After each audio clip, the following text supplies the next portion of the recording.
বর্তমানে আমাদের easy bike মিশুক গাড়ির এই ড্রাইভারদের কমপ্লেনটা হচ্ছে তাদের গাড়ি আগের মতো মাইলেজ যাচ্ছে না, বা আগে আগে যে কিলোমিটার চলেছে এখন তার চেয়ে অনেক কম যায়। তো এরকম কমপ্লেন যদি আপনি পেয়ে থাকেন তাহলে আপনার প্রথমেই আগে দেখতে হবে যে গাড়িটার ব্যাটারি সঠিকভাবে চার্জ হচ্ছে কিনা। কারণ সঠিকভাবে যদি গাড়ির চার্জ না হয় তাহলে তো মাইলেজ কম যাবেই। তারপরে আমাদের ফাইন্ড আউট করতে হবে যে ব্যাটারিগুলোর অ্যাসিড গ্র্যাভিটি সঠিকভাবে উঠতেছে কিনা।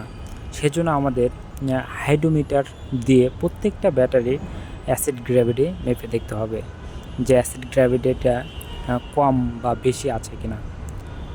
যদি কোনো ব্যাটারির অ্যাসিড গ্র্যাভিটি কম থাকে তাহলে আমরা বুঝে নিব যে হয়তো এই একটা ব্যাটারির গ্র্যাভিটি ওঠে নাই, এই জন্য হয়তো মাইলেজটা কম যাচ্ছে। এছাড়াও আমরা প্রত্যেকটা ব্যাটারির সেল টু সেল মানে প্রত্যেকটা সেলে অ্যাসিড গ্র্যাভিটি মেপে দেখতে পারি।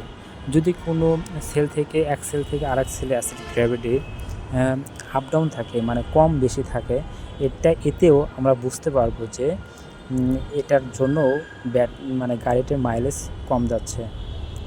কারণ এরকম আপ ডাউন হলে বা অতিরিক্ত হলে বা কম হলে দুটাতেই মানে বেশি হলেও সমস্যা হবে এবং কম হলেও সমস্যা হবে।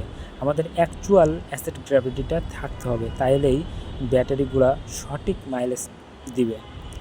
তো এরকম যদি হয়ে থাকে তাহলে আপনি সহজেই মনে করতে পারেন যে এই অ্যাসিড গ্র্যাভিটি এলোমেলোর জন্যই আমার ব্যাটারিটার মাইলেজ আগের মতো যাচ্ছে না। মানে গাড়িটা চলছে সঠিকভাবেই, বাট আগে যে মাইলেজটা পেয়েছি এখন আর সেই মাইলেজটা পাবো না।